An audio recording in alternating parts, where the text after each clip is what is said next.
BB pods కావచ్చు. అవును, మీరు కాదుగా ఇప్పుడు ఇన్ని కబుర్లు చెప్పారు మీరు కానీ రాహుల్ గాంధీ గారు కానీ. ఆంధ్రప్రదేశ్లో అన్ని జరిగిందని పార్లమెంట్లో చెప్తే కూడా రాహుల్ గాంధీ నోరు విప్పలేదు. మీరు ఇక్కడ ఏపీకి వచ్చేసరికి బీజేపీకి తెలుగుదేశానికి మీరు సపోర్టే ఇస్తున్నారు. ఇంకా మీకు వాళ్ళకి తేడా ఏముంది? ఊరుకో స్వామి, మొత్తం మీరు చంద్రబాబు గారికి భజన చేయటమే కదా మీ కార్యక్రమం. అక్కడ అవకతవకలు జరిగితే మీకు సమ్మగా ఉంది, ఏపీలో మాత్రం అవకతవకలు జరిగితే నోరు విప్పరు రాహుల్ గాంధీ. ఇంకేం రాహుల్ గాంధీకి ఏం విశ్వసనీయత ఉంటుంది? అట్లా చేస్తే ఎక్కడ జరిగినా తప్పు అనే చెప్పాలి, ఒప్పు అని చెప్పాలి. రాహుల్ గాంధీ మాట్లాడరు. ఇంకా జగన్ గారే స్పష్టంగా హర్యానాలో ఇట్లా జరిగింది తప్పు అది ఆయన చెప్పినా కూడా మీరు మాట్లాడలేకపోయారు. మీరేమో ఇక్కడ బీజేపీకి సపోర్ట్ చేస్తారు, కథలు చెబుతారు మీరు. తప్పు సార్. ఇప్పుడు ఆంధ్రలో అయినా తెలంగాణ అయినా మరి ఆ మాట రాహుల్ గాంధీతో చెప్పించండి.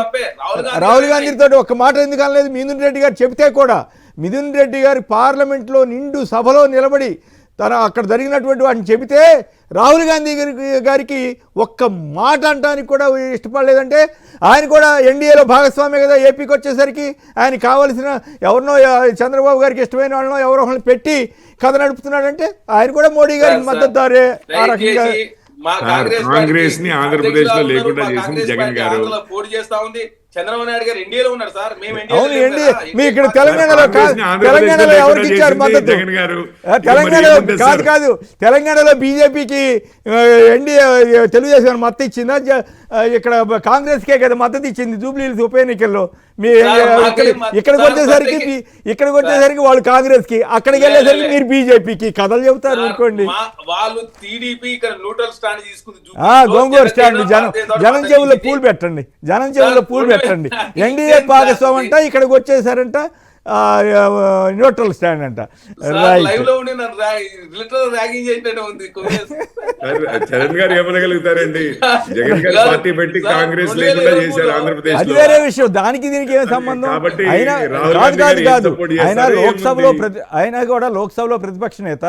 ఆయా రాష్ట్రాలు ప్రస్తావించినప్పుడు ఏపీ గురించి స్వయంగా ఆయన ఎంపీ మాట్లాడినప్పుడు దాన్ని సమర్థిస్తారా లేదా అనేది పాయింట్. సమర్థించలేదంటే రాహుల్ గాంధీ గారు కూడా ఏపీకి వచ్చేసరికి బీజేపీకి తెలుగుదేశానికి సరెండర్ అయిపోయాడని అనుకుంటారు కదా.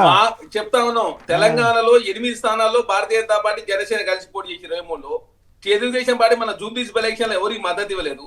ఆంధ్ర రాష్ట్రంలో మా కాంగ్రెస్ పార్టీతో మేము పోటీ చేసినాం. చంద్రబాబు నాయుడుకి మాకేం సంబంధం సార్? ఎన్డీఏ వారు భాగస్వామి కథలు చెప్పండి. ఇక్కడ బీఆర్ఎస్ బీజేపీ కలిసి పోటీ చేసిన చెబుతున్నారు. ఇక్కడికి వచ్చేసరికి అక్కడ బీఆర్ఎస్ ఏమైనా క్యాండిడేట్ని పెట్టలేదా? ఇక్కడ తెలుగుదేశం వాళ్ళు జూబ్లీస్లో క్యాండిడేట్ని కూడా పెట్టకపోగా మీకు సపోర్ట్ చేశారు డైరెక్ట్గా. జెండాలు పట్టు తిరిగారు. ఎన్టీఆర్ విగ్రహం పెడతానని రేవంత్ రెడ్డి గారు తెలుగుదేశం నాయకుడికి మద్దతు ప్రకటించారు. చంద్రబాబు గారు గొప్పడని అనేక సార్లు చెప్పాడు ప్రచారంలో. మీరు భలే చెబుతారు స్వామి. అబ్బా రైట్. ఓకే.